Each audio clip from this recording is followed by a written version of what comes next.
They call it the Red Chamber, and tomorrow the fate of pot legalization in Canada will be decided here behind me in the Senate. Just over a year ago, the government introduced its pot legalization bill, and now Bill C-45 has reached its final hurdle. But the big question is, will the Red Chamber go green? It's 100% sure that pot is going to be legal and regulated. Maclean's bureau chief John Geddes has no doubt the Red Chamber will give the green light to Bill C-45 tomorrow. This is how he sees things panning out.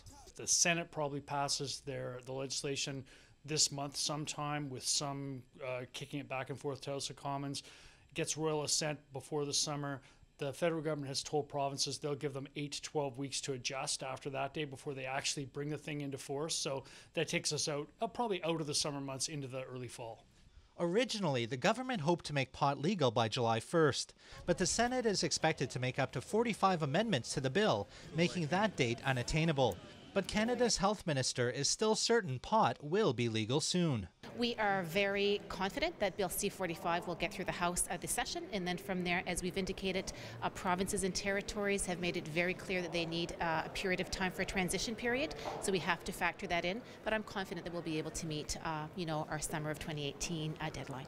The timeline for full passage of the bill will heavily rely on the Senate's amendments and whether the government can accept them.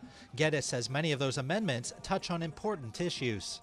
The Senate has been discussing the idea that social sharing of marijuana, where let's say someone who's 19 and legal to smoke in a province shares a joint with someone who's 18, what kind of penalty should they face for that?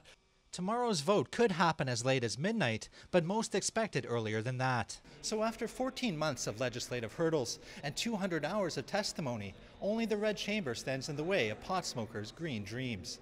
In Ottawa, Nigel Newlove, City News.